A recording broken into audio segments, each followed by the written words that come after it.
Thank you very much. Merci beaucoup. Very much appreciated. Merci. And I don't mind making this speech without a teleprompter. Et alors, je vais Because the lire teleprompter ce is not discours sans téléprompteur, car il semblerait que le I téléprompteur feel ne very fonctionne happy to pas. be up here with you, Mais je nevertheless. suis, quoi qu'il en soit, ravi And that way you speak d'être présent parmi vous, more from the heart. et cela va me I can permettre only say d'improviser that et de whoever's parler operating this plus librement. teleprompter is in Mais big en tout trouble. cas, je pense que les techniciens vont peut-être perdre leur travail.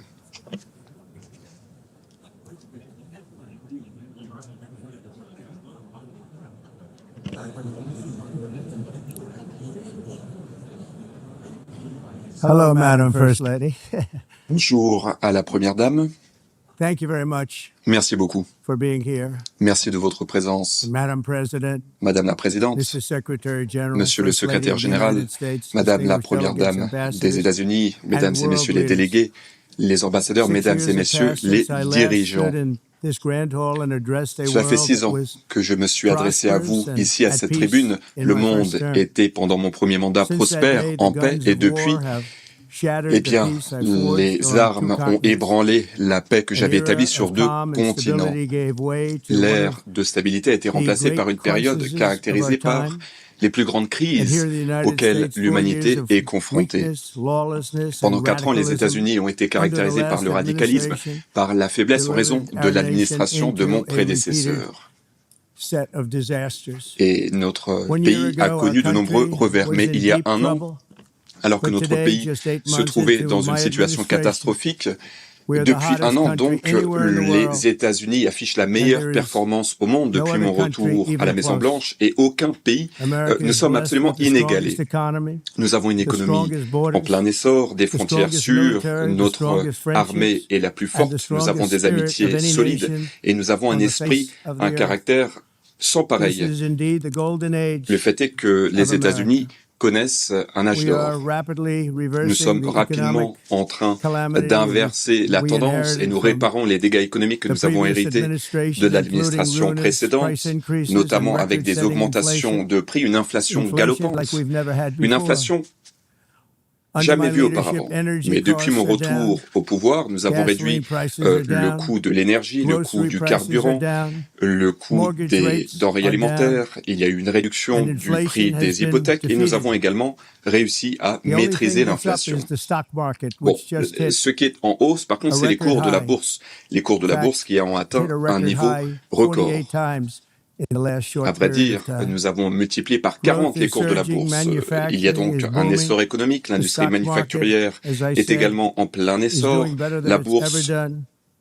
And se all of porte you in this mieux room que jamais benefit by auparavant et that. je pense que vous, Almost présents dans everybody. la salle, vous en And bénéficiez également. Tout le importantly, monde en workers' bénéficie. Et wages are surtout, rising at the les fastest revenus, les pace salaires in more des than 60 employés years. augmentent plus And that's what rapidement it's all que jamais about, depuis isn't it? 6 In décennies. 4 Et en fin de years compte, c'est of ça qui compte. President Biden, Pendant les we had 4 less années than du $1 président trillion Biden, of new eh investment bien, il y a eu moins into de the 1000 United milliards de States. dollars d'investissement aux In États-Unis. just 8 months Et en since I l'espace de took 8 mois, office, depuis ma prise de we have fonction, secured eh bien, nous avons commitments enregistré, nous and avons money already paid réussi for à obtenir 17 des engagements trillion pour quelques 17 000 Think milliards of de it, 4 dollars. years, less than a trillion, 8 months, Donc, 1000 much milliards de more than dollars pour les 17 4 ans de trillion l'administration Biden. Et depuis mon retour au is pouvoir, being 17 invested 000 in the United milliards States. de dollars And it's d'investissement now aux pouring in États-Unis. from all parts of the world.